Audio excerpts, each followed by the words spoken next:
Nampuran Colima Micankeri Yamit Natas Guayamuesker Chapuran Reina Paz Tupas Cuaspas Huelpas. Soy el Escolimba, soy indígena de aquí de Resguardo de Guayamués, de la sección de arriba. Quiero extenderles un saludo desde el territorio y también quiero darles una bienvenida a ustedes, compañeros que nos visitan de los diferentes espacios, de los diferentes lugares de aquí del territorio sagrado de Los Pastos.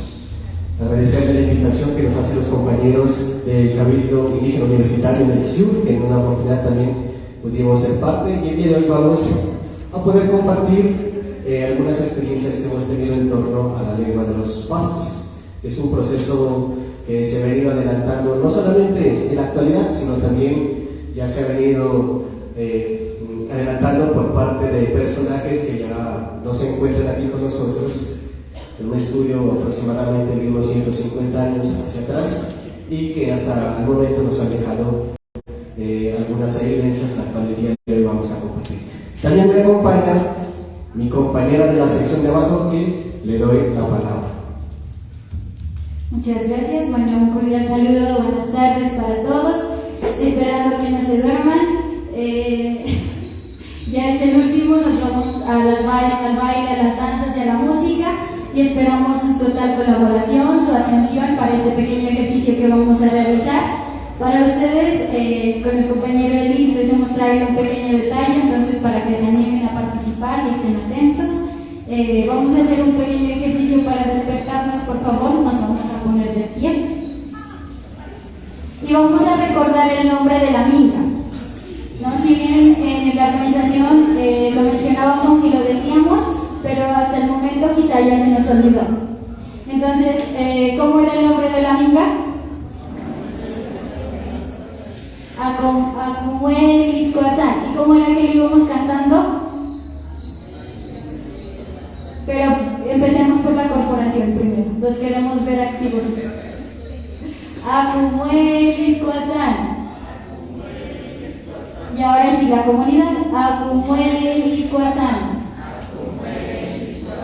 Bueno, muy bien, ahora sí nos podemos sentar.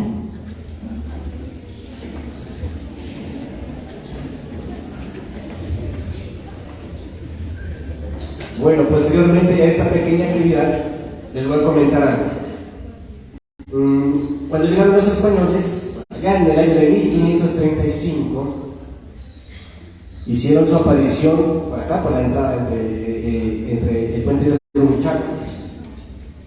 Bueno, pero eso fue la cuestión de los españoles. A nosotros nos hablan de conquistas más posteriores, en la cual los pastos, nuestros pueblos, hicieron participación. El tema fundamental que en esta oportunidad están compartiendo es la participación de las mujeres.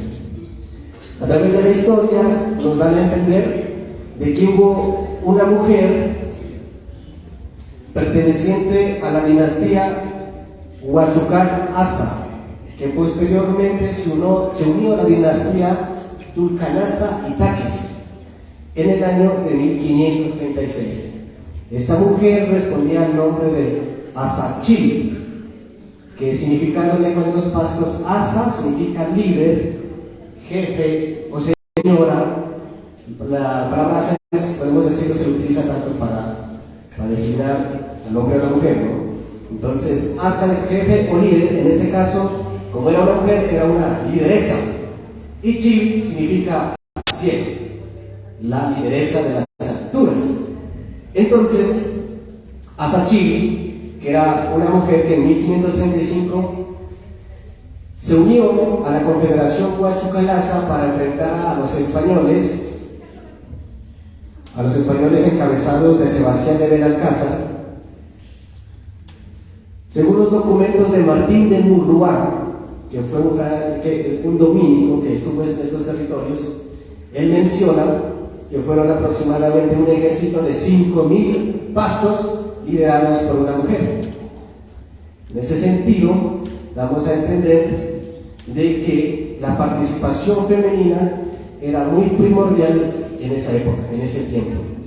Y obviamente, pues sus grandes ejércitos que les seguían los diferentes mandatos a una mujer, pues eso reflejaba autoridad, autonomía. Entonces, los españoles llegaban a estas altiplanicies y los pastos se unían como lo hacemos ahora cuando salimos a los palos, ¿no? Los de Carlos Sama, los de Guaspu, bueno, los de Cumbal, los de Huachucal, los de Guayamés, por horarios. Entonces, un ejemplo, los de Carlos Sama atacaban a las 8 de la mañana a los españoles, los de Cumbal a las 10, y así sucesivamente se iban ubicando en un cronograma. Entonces los españoles no paraban de luchar. Entonces ya les parecían los extraños, estos indígenas no se cansan por nada. Entonces pudieron identificar de una forma de poder terminar con esta guerra de los españoles fue eliminando a la cabeza mayor. ¿Y quién era la cabeza mayor? Pues obviamente una mujer. Entonces la historia lo menciona a Asa Chil, en mutuo, unidad dual, matrimonio, como lo podemos decir ahora, con el cacique de Huachucal denominado como Tarhuachaycal Huascalaza, cacique principal del año de 1536. Entonces los españoles eliminaron a la cacica y hasta ahí termina la dinastía, pues, de los indígenas pastos de Huachucal. Y posteriormente a esto ya comienza la evangelización y aparecen indígenas, hombres y mujeres, ya haciendo partícipe de cacicazgos. Y ahí la mencionan a Micaela Puenambás. Resulta que a Micaela Puenambás no le dieron ese atributo, tal vez, o ese reconocimiento que ella se merecía, porque el cacique Ipialpud le quitó esos privilegios debido a que el cacique Ipialpud en ese momento ya se encontraba apoyado por los españoles. Entonces los españoles implementaban de que solamente los cacicazgos sean heredados por el papá. Como ahora decimos, ¿no? el apellido principal, el primero tiene que ser el del papá, no el de la mamá. Entonces en ese tiempo los cacicazgos, los españoles dijeron no, que solamente sean nombrados por el papá. Y antiguamente a eso, los cacicazgos eran nombrados por la mamá, sino que fueron los españoles quienes introdujeron esta forma de elegir autoridad y por eso causaron esa problemática en Huachucal.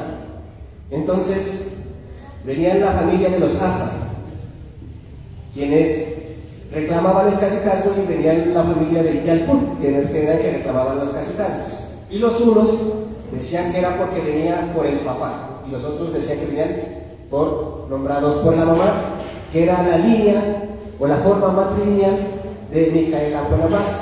Es por eso cuando ya se introdujo los españoles, le dieron los diferentes galardones de cacique a cacique Ipialpud, y Micaela Puenambás pues obviamente pierde ciertos privilegios. Eso es esa cuestión, y desde ahí hasta la actualidad pues obviamente se ha perdido ese sentido de poder participar las mujeres, pero al parecer es porque el territorio es tan dinámico, la espiritualidad del territorio no da el momento, ni el tiempo, ni el espacio para participar una mujer. Entonces, el territorio es tan sabio que en algún momento lo elige, y tal vez no sea de las mujeres que se encuentren aquí, o de las que toman el micrófono y se las saben todas, las resueltas. Tal vez sea una mujer que se encuentre en este momento dedicándose a las actividades del hogar, y tal vez sea ella la que en este momento o en algún momento de la historia sea nuestra lideresa, nuestra gobernadora. En ese sentido, el territorio es tan sabio que él elegirá, sabrá elegir en su momento, en su tiempo y espacio tan ideal. En Guayamés ha existido la participación de la mujer, pero también ha sido invisibilizado. ¿Por qué? Por la presencia de la religión católica. La profe mencionaba a la piedra de la casica. Entonces la casica se sentaba aquí al frente de la plaza, en la piedra, a hacerse unas trenzas el domingo. Entonces el padre que le decía, vea señora, ya acabó para iniciar la misa, no acaba la casita de peinarse. Entonces tienen que esperar, bueno, pues esperemos, y ya, continuamos. Entonces, mírense todo lo que se ha venido perdiendo. Hasta el momento solamente sabíamos de que el apellido Cerbatán se encontraba en la oralidad, pero últimamente hemos podido identificar que Aurora Cerbatana, ¿no? Aurora Cerbatana, se pudo constatar su acta bautismal, también se la encuentra siendo madrina de bautismo de otras personas, y también se le encuentra su acta de difunción aquí. Aproximadamente vivió 80 años a finales del año de 1700, y si fue una persona tan influyente en esa época, realmente como en la actualidad, ¿no? Yo voy a elegirlo de padrino, pues ahora al alcalde, voy a elegirlo de padrino al ex gobernador, bueno, digamos así. Entonces ella fue tan influyente que la misma comunidad la solicitaba, pero se pierde de la historia cuando en 1913 ingresa la religión católica con un nuevo santo, San Diego. Entonces ya nos quitan el poder de la feminidad acá y se involucra el poder masculino. Pero pues obviamente eso no quiere decir que sea algo que incluya o que no nos permita a nosotros reflexionar, ¿no? Porque en el resguardo indígena de Mayagüez, según la oralidad de nuestros abuelos, menciona que tenemos dos orígenes. Bueno, en el territorio Pasto, dos orígenes. ¿Cómo es posible que nosotros los pastos vengamos de dos aves femeninas? ¿De dónde nace eso? Es descabellado, ¿vale? Tenemos a Daniel, sí, por favor. ¿Cómo es posible que el pueblo Pasto emerja de chispas de huangas, dos fuerzas masculinas? Entonces, compañeros, esa es la cuestión, ¿no? Que nos pongamos a reflexionar ese es el origen, femenino y masculino. Y obviamente, pues nosotros en el territorio siempre nos identificamos como el poder o la autoridad de la dualidad, y eso es lo que nos hemos identificado. Listo, entonces hemos estado hablando, y también quiero darles a conocer que todo ese contexto histórico en el cual nosotros en esta oportunidad nos encontramos, queremos ir incluyendo la participación e ir charlando también de esa inclusión de nuestra lengua propia. Antiguamente, como yo les dije, Nampurán, en Escolima, Micanquer, Chapurán, Ina, Pasto, Paz, los españoles los escucharon a los pastos así decir y dijeron, ellos hablan con el demonio. Entonces, ¿cómo hacemos? Hay que prohibirles esa lengua, porque esa lengua es para hablar con el demonio. La misma religión fue la que nos opacó. En la actualidad, los felicito a ustedes, a todos y cada uno de ustedes que utilizan, lo he escuchado que dicen Purán. La palabra Purán fue una palabra que se la pudo encontrar por los abuelos, porque algunos abuelos, cuando fallecía un ser querido, lo recordaban y le decían, esa ya sabía llegar a la casa, Purán, Purán, Purán, Purán, Purán, Purán, Purán. Es como haciendo sonidos. Eso, de hecho, tus prácticas así como si cuando uno existe. La palabra Purán viene del agua y significa vivir o existir. Eso también es otra palabra que la mamá nos comparte. Pero si nos identificamos con la palabra Purán, en el resguardo indígena de Panay se encuentra una montaña llamada Purambut. Wow, Purambut, que significaría Put es montaña y Purán es vida, montaña de vida. Es una loma donde emergen unos chorros de agua. Entonces es bellísimo decir Purambut, montaña de vida. En Chiles, en el lado ecuatoriano de Tupiño, se encontró en un acta bautismal la palabra Piar Purán, que Piar significa maíz y Purán significa vida, maíz de vida. ¿A qué nos referimos? Al alimento que nosotros consumimos.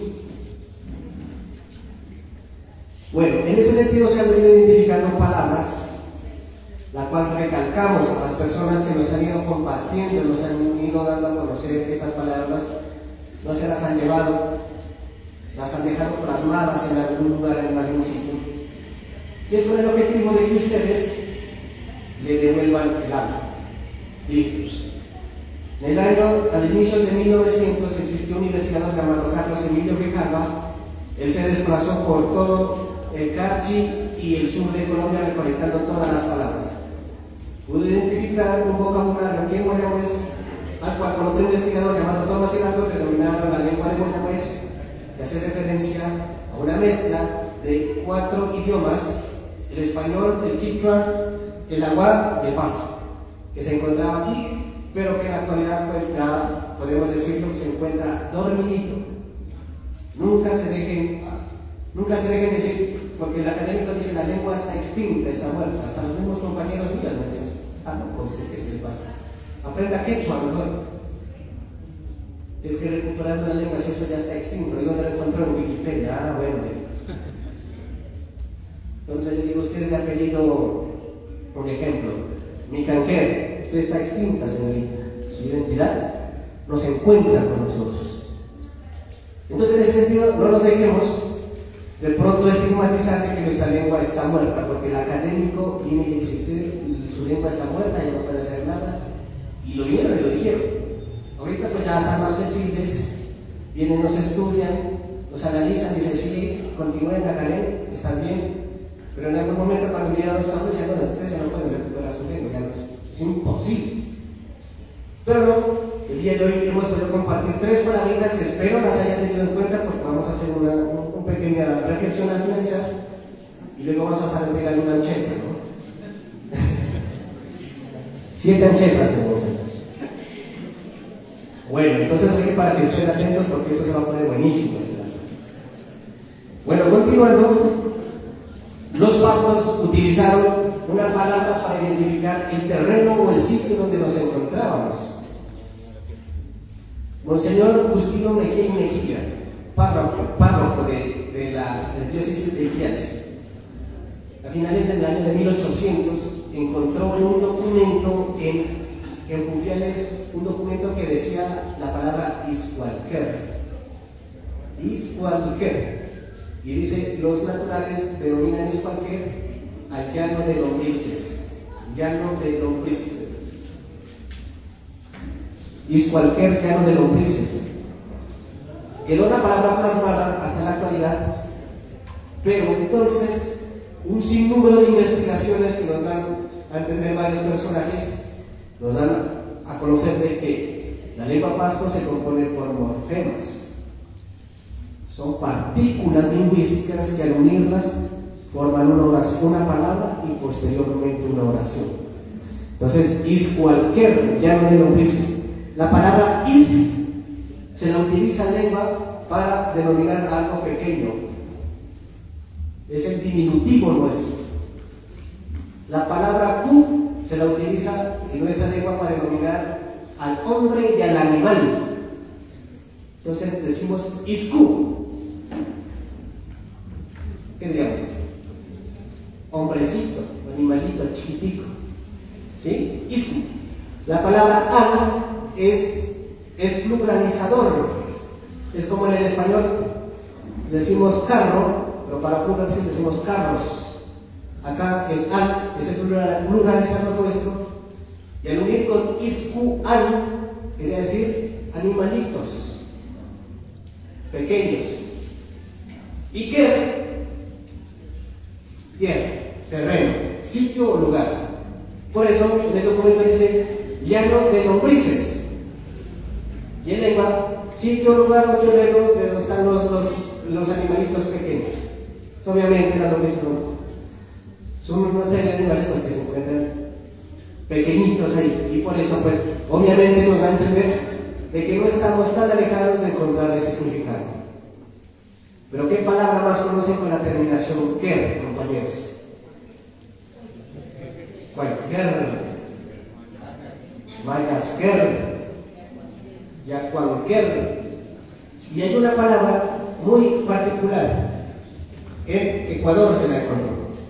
Unos indígenas tenían una chagra donde sembraban maíz y le llamaban Pialaquer, porque Pía es maíz, Pial, maíces, ¿qué? Terreno de los maíces. Y en el documento así se lo trata, Pialaquer, terreno de maíces. Yacualquer, igualmente se denomina como Huacalquer. Huayquer es un sitio que se encuentra en las proximidades del pueblo Pasto y el pueblo Aguá. Y ahí fue utilizado por el cacique Ipuján para crear un mercado o tianguis donde había confluencia de los Aguá y los Pastos. La palabra Huay es hermano y que es sitio tierra hermano. No está tan descabellado decir el sitio lugar donde se reunían los pueblos hermanos. La otra fue que dijeron el que y Mayasquer. La palabra Mayasquer se la ha encontrado en las actas bautismales como Mayanquer. Listo. May requiere o da el significado de felicidad. As, que proviene del asa, líder, y Ker, terreno. Sitio donde se encuentra la gente tranquila, feliz. No está descabellado decirlo así de esa forma. ¿Por qué? Porque los pastos nos encontramos en total equilibrio, armonía y sincronía con el tiempo. Ya encontramos la palabra Ker, la palabra plural, y le hemos denominado, también nos falta para finalizar, para entregar las achetas antes de que se vayan. Tenemos la palabra agua. El pueblo Pasto se compone, mejor dicho, fisiológicamente el 80%, perdón, el 70% del ser humano se compone por agua. Y algunos saben, ahora les han mencionado personalmente, nosotros somos una confluencia del choque del agua dentro de nuestro cuerpo. Y por ende, el agua es muy importante para nosotros. Los mayores lo han nombrado, Taitapanchines dicen que es como el río, algunos dicen nosotros somos como bolas de agua, se lo dice Taiterre. Entonces, el agua es tan importante en nuestra vida porque nos proporciona, valga la redundancia, la vida como tal. En lengua pasto, agua se dice fuera. Fuera es agua. Y río se dice fuel o huel. ¿Sí? Entonces, tenemos ya el significado de lo que es agua, lo que es vida, lo que es tierra. Y para finalizar, porque esas son las 4 palabras que ya indiscutiblemente tienen el significado en lengua de los pastos. Para finalizar, nosotros cuando nos reunimos internamente dentro de la tulpa, bueno, pues ahora ya no. Antes cuando se reunían en la tulpa y salían a charlar la familia, que se componía de papá, mamá y los hermanos, y todo lo que componía la familia, en lengua de los pastos significa paz. Paz. Para designar a las personas. Entonces yo en la presentación les dije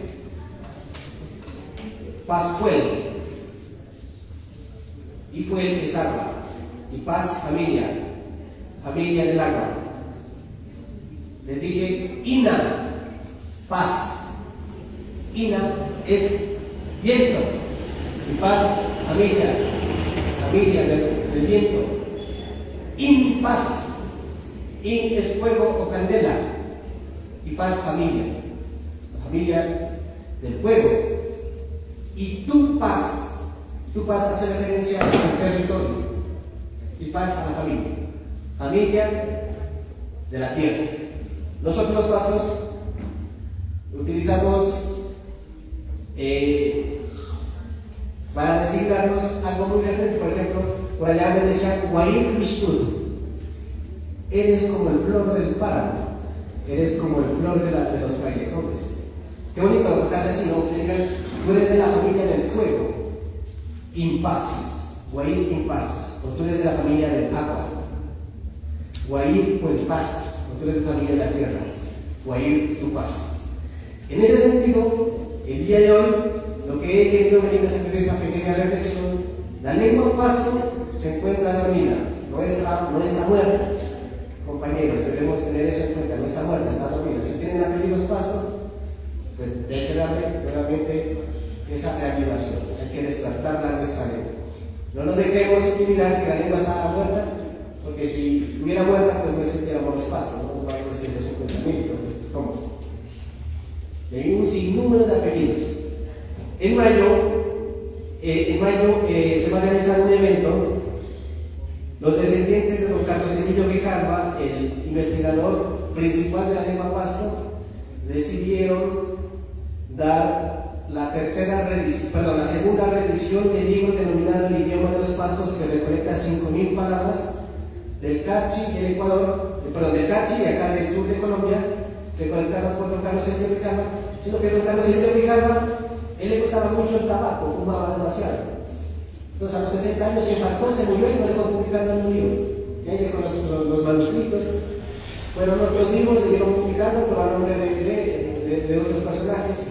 Pero entonces la familia, de hacer el nieto, últimamente ha tomado las riendas del abuelo y decidió volver a hacer la segunda publicación del libro El estudio del idioma de los pastos, y lo va a realizar aquí en el resguardo indígena de Mayagüez, con el objetivo de que el resguardo indígena de Mayagüez, en uno de los libros, don Carlos Emilio Grijalva, cuando pasó por aquí por el territorio, cuando le contaron la oralidad de las perdices, él dice, en alguna de sus líneas del libro, dice: Mayagüez es el epicentro del territorio pasto. Entonces, en ese sentido, los herederos decidieron realizar la reedición del libro aquí y la presentación en mayo, para el 3 de mayo. Entonces, es un pequeño avance que les voy a conocer para que se den cita. En esa oportunidad estaremos por aquí también nuevamente minqueando. Compañeros, eso sería en torno a la lengua de los pastos. Al finalizar, mi compañera viene con la recuperación de la tierra de la participación femenina en nuestro territorio. Y pues agradecerles el espacio. Al finalizar hacemos ya la entrega de las anchetas. No, en serio. El cabildo no es escritor, acá universitario, ¿no? Ya, listo. Entonces, compañera, eso es por mi parte, pero finalizar todo otra vez para hacer la finalización, y aquí sigue la compañera.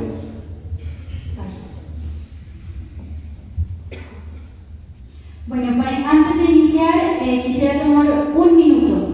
Y en ese minuto vamos a pensar en nuestra madre, en sus madres, en las abuelas, en los abuelos que se quedaron tal vez en la casa o que tal vez ya retornaron a la otra vida espiritual. Y los vamos a recordar de la manera más bonita que ustedes tengan un recuerdo.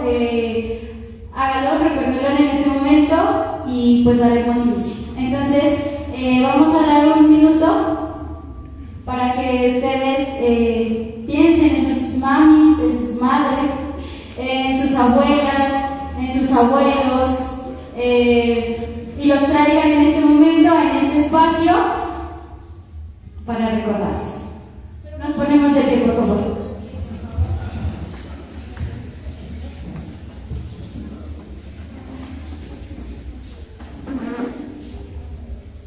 Primero que todo vamos a, con el corazón, con la mente, le vamos a dar gracias a Dios por darnos un día más de vida, por permitirnos estar aquí realizando este conversatorio, esta minga de pensamiento.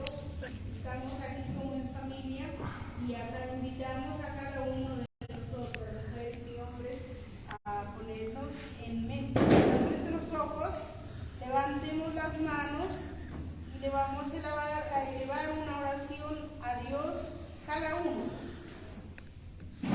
en silencio. Y en el momento de elevar la oración a nuestro Señor Jesús, le vamos a encomendar todas nuestras familias, nuestros hijos, nuestro territorio, y vamos a agradecer también a nuestra Madre Naturaleza por protegernos y darnos salud y vida. Un minuto de silencio para cada uno depositar la mente.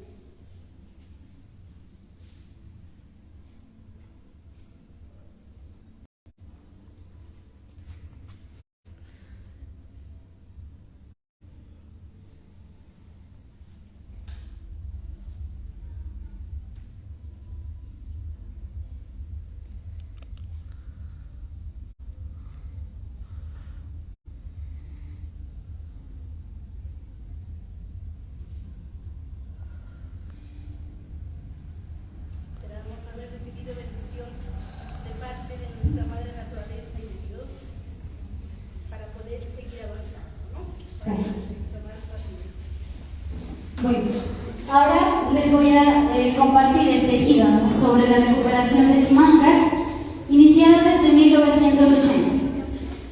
Todas las madres que recordaron, las abuelitas, participaron en esta recuperación y muchas veces no las recordamos.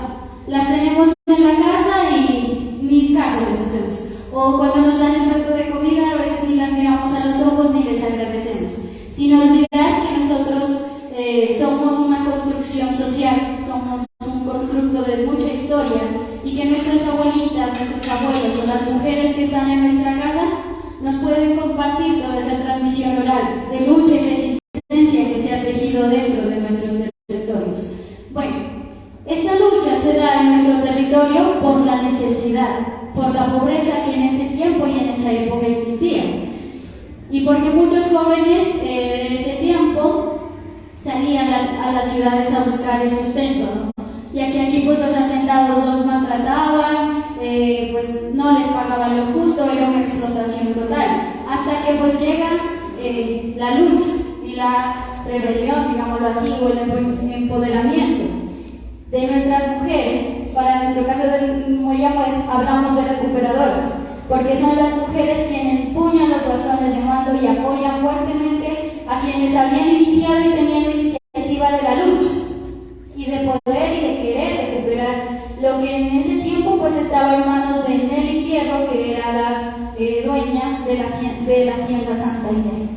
Y dentro de este proceso están nuestras mujeres, que en ese tiempo pues tenían de 7 a 9 hijos, y pues los maridos en ocasiones pues ayudaban con el sustento, pero en ocasiones no. Entonces se fortalece este proceso por la necesidad. Es empuñada esta lucha por nuestras mamitas, nuestras abuelas.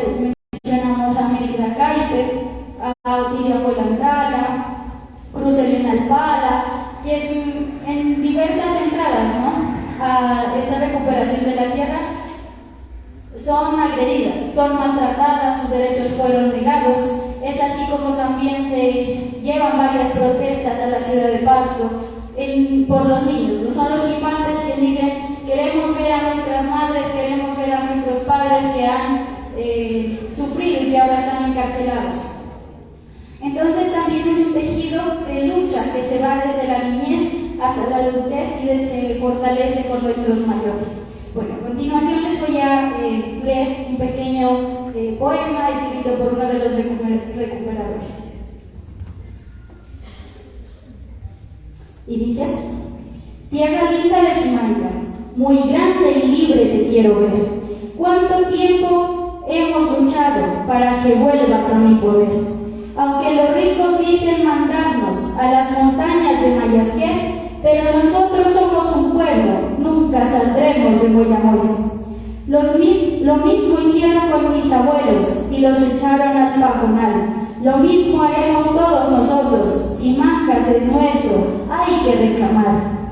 Tierra linda de Simancas, muy grande y libre te quiero ver. Los oligarcas dicen que venden, nada tienen para vender. Bueno, ¿por qué es importante este proceso de recuperación para el resguardo de Moyamois? Porque gesta y teje el reconocimiento de los derechos como pueblos indígenas y como moyamoises. Nos da la puerta de entrada o la puerta que se abrió para la educación, para la salud y para otros procesos del agro y la ganadería. Porque los indígenas ya teníamos, como dicen los mayores, un pedacito de tierra. Pero entendiendo también que nuestra tierra que se recuperó tenía la idea de que era nuestro derecho mayor, es lo que nos sustentaba y era lo que nos hacía indígenas.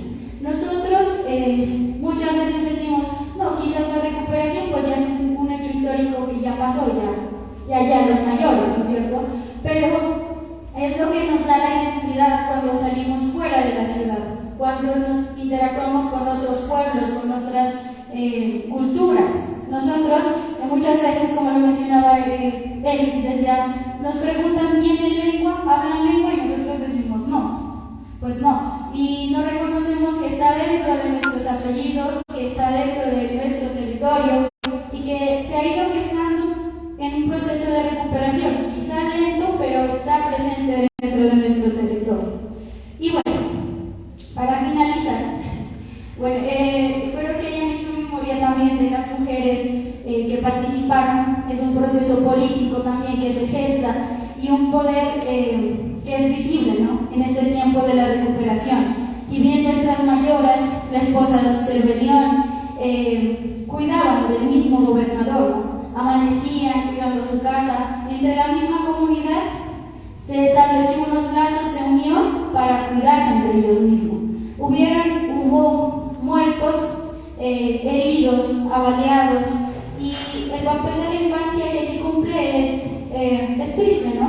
Porque los padres y las madres tuvieron que salir a luchar por la tierra y ellos se quedaron solos, se quedaron huérfanos en las casas y muchas veces pues no tenían otra fuente de ingresos y se quedaban sin comer, o no tenían para comer, o solamente comían una vez al día. Tanta era la pobreza extrema que se vivía en ese tiempo, pues que permitió y empoderó también a las mujeres de nuestro territorio.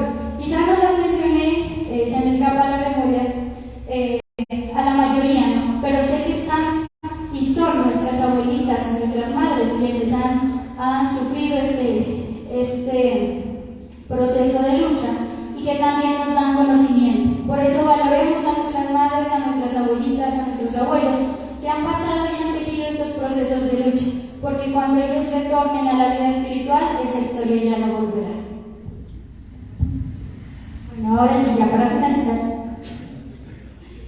les voy a leer una pequeña síntesis de lo que fue la lucha de Simancas, contemplada en la tesis Guaguas Micantú. Lo que transmite es que todos estos procesos de historia que se tejen en nuestro territorio y todo el conocimiento territorial se pase a la generación de los niños por medio de la educación, que no se olvide, que se siga fortaleciendo y que todos nuestros conocimientos que se tejen afuera en las universidades estén conectados directamente con el territorio, porque eso es lo que nos hace únicos y nos diferencia de los demás. Bueno, es un libro álbum y se titula La lucha de mis abuelos. Memorias del territorio, Moyamuez, 1984. En el sur de Colombia se encuentra el resguardo indígena de Moyamuez. Aquí vivió el sabio Cervelión Micanquel, quien con los afiliados animados por los solidarios, la lucha por el territorio decidieron empezar. En el año de 1984, la pobreza a la comunidad llegó. No había dónde cultivar la chaga para el monte, la chulla o sus maguas poder cocinar. No alcanzaba ni para los guaguas poder alimentar, ni para las ánimas benditas en noviembre poder esperar con la ofrenda y las guaguas de pan. Para ese tiempo reinaba en Simancas una bruja de fiel, ambiciosa y justa con el salario, por eso vivían de la payagua. Se rumoraba que sufría de demencia. La comunidad ya estaba cansada de tanta maldad. Entonces, un plan secreto decidieron crear para la bruja derrotar y la tierra de Fuenantalas, Quenanes, Coatines, Sayalpudes, Coastomales, Micanqueres poder recuperar. Para construir el plan secreto, cada noche sonaba el churro. ¿Cómo suena el churro? Se reunían en una viga alrededor de la tulpa, pero no se percataron que los pájaros mensajeros los iban a traicionar y la razón a la bruja le iban a robar. Cuando el plan estaba listo, decidieron atacar, pero la bruja de hierro preparada estaba ya. Con tanquetas, soldados y armas, a los indígenas quería acabar, mientras que los moyamueces, llenos de valor, estaban ya. Las mujeres que eran madres, a sus pequeños guaguas desamparados dejaron, y ellos chillando se quedaron. Entonces la guerra explotó, y la bruja de hierro esta batalla ganó. Murió Buenaventura Coastumal, que al mundo de arriba retornó. Los soldados prisioneros tomaron a los hombres y mujeres del resguardo. A la cárcel a Pasto fueron a dar, por Simancas recuperar. En diciembre de ese año, llevaron a los niños a Pasto a protestar, porque a sus madres y padres querían mirar, así a sus corazones consolar, para sus hogares regresar. La bruja del hierro a Cervellón y Canquier quería matar, porque así pensaba que la lucha se iba a acabar. Y él hasta el Ecuador fue a parar, huyendo de las garras de esta criminal. Tiempo después, los padres y madres quedaron en libertad, para así la bruja desterrar y la lucha poder ganar. El cabildo mayor y la comunidad alegres supieron celebrar, para luego la posesión de la tierra tomar. Aún el territorio grita, recuperar la tierra para recuperarlo todo. Ustedes, guaguas, con orgullo deben llevar esta historia que nos permitió recuperar el pensamiento y la identidad, que como indígenas debemos llevar y la recuperación conmemorar, con champús, chicha y guaguas de pan, para las costumbres nunca olvidar. Cuy, habas de aquí, este cuento ha llegado a su fin. Bye, bye.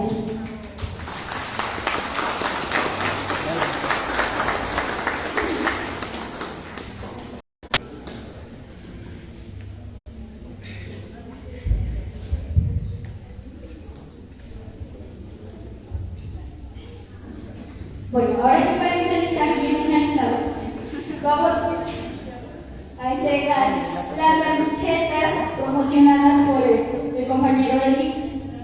Entonces, vamos a iniciar por unas pequeñas preguntas que recorren todo el avance de nuestro tejido en este conversatorio y en esta liga de pensamiento. Entonces, por favor, atentos para que se ganen esa rancheta y lleguen contentos a la casa. La primera pregunta dice: ¿cuáles son las actividades cotidianas que realizan las mujeres y los hombres en nuestro resguardo? Nos vamos animando, por favor. Vamos a reflexionar un poquito. Dice, ¿cuáles son las actividades cotidianas que realizan los hombres y las mujeres en nuestro resguardo? ¿Qué será? ¿Qué será? ¿Quién realiza más las actividades? ¿Serán los hombres o las mujeres? Pero entonces necesitamos a alguien que nos haga una pequeña lista y que nos las diga acá frente.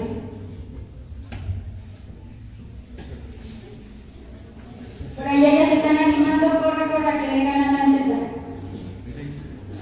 ¿Cuáles serán esas actividades que hace el hombre y cuáles serán esas actividades que hacen las mujeres? Por acá.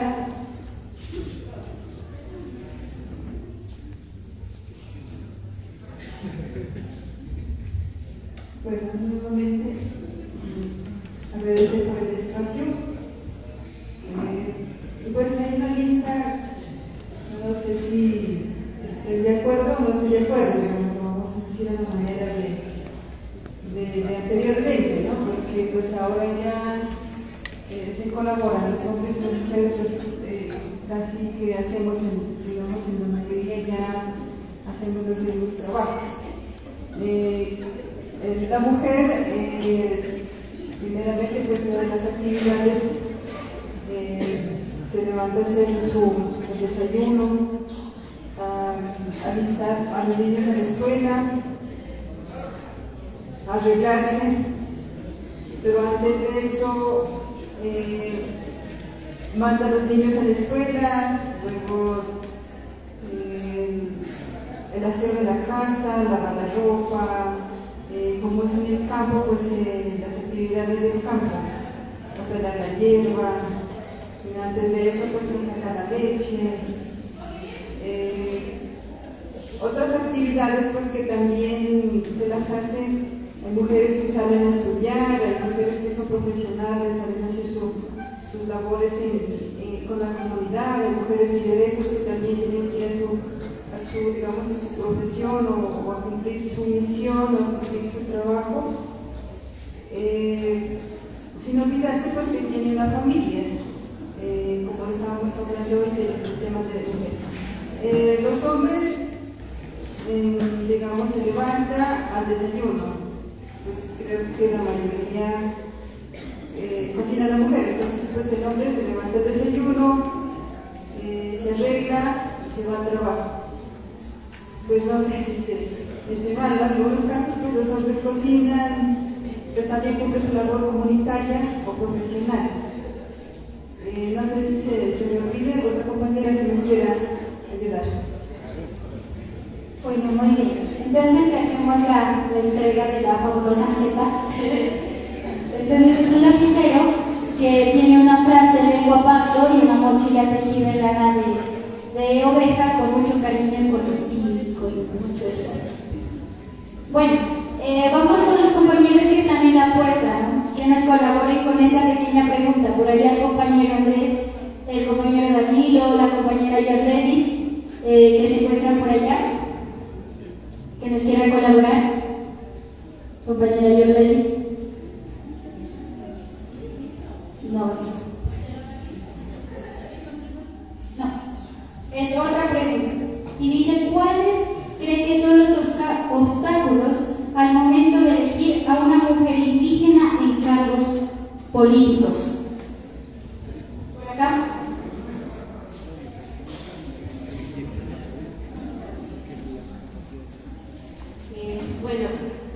Los principales obstáculos somos nosotras mismas, ¿no?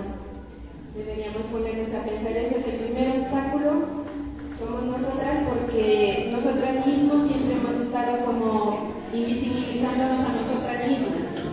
Incluso entre nosotras mismas las mujeres nos criticamos. Entonces, que si la una de pronto quiere ocupar un cargo político, entonces las mismas mujeres la criticamos. ¿Por qué? Porque dice, es que ella se va a botar del marido, es que ella no va a cuidar a los niños, es que ella no va a poder en ese cargo.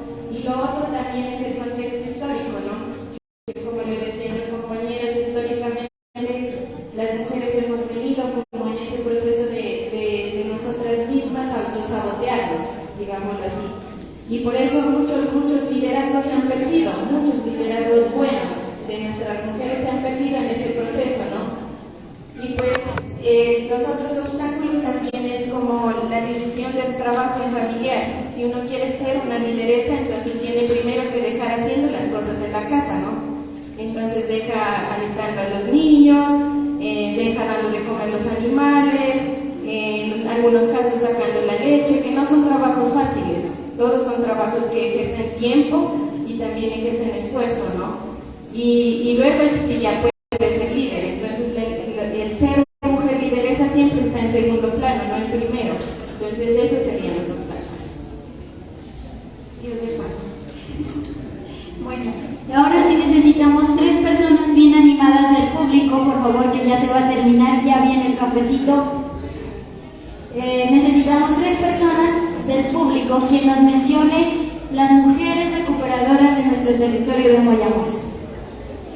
Las mencionadas ahorita o durante el día, a la 1, a las 2 y a las 3. Se han dormido.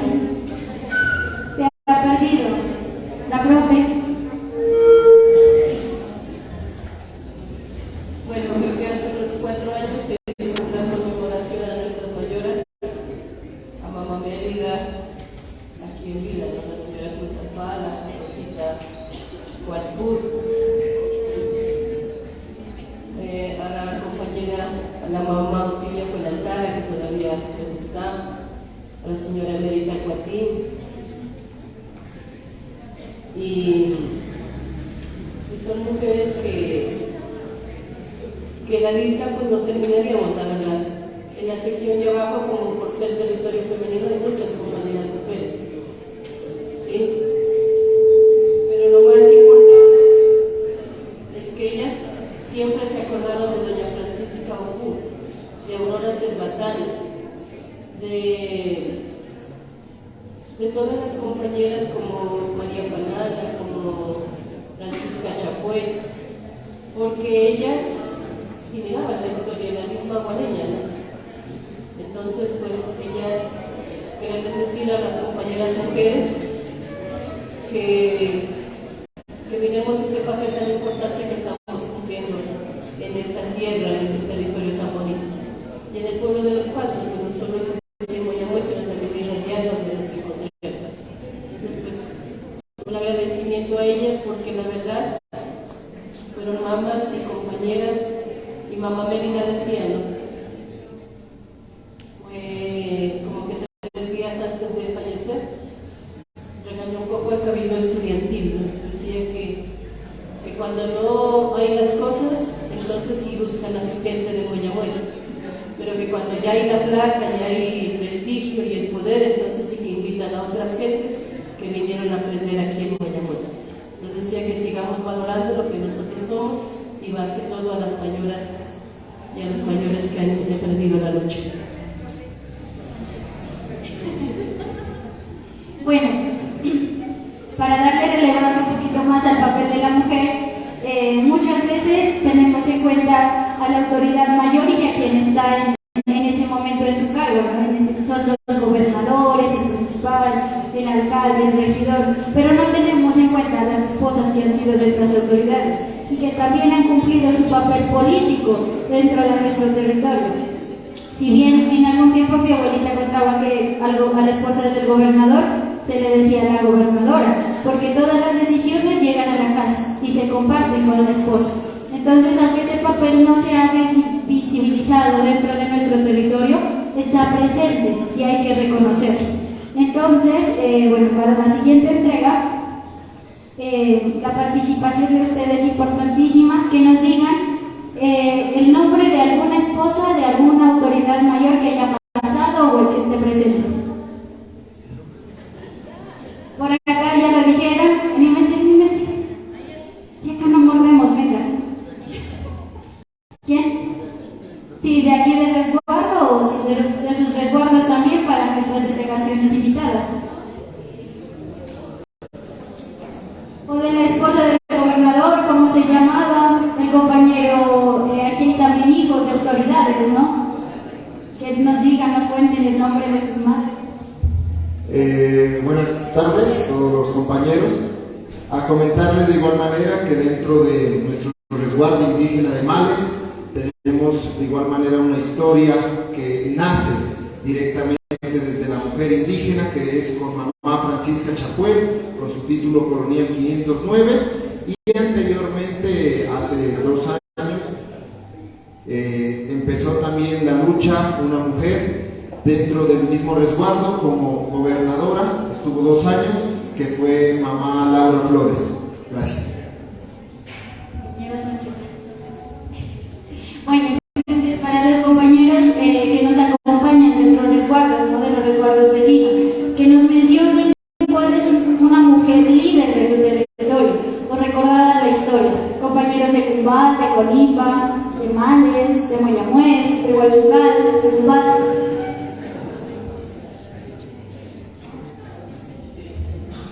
Bueno, una de las líderes de mi resguardo es doña Gloria Aza, que fue alcaldesa en el 2001, fue la primera alcaldesa elegida después de mucho tiempo en el cabildo de Huachucal.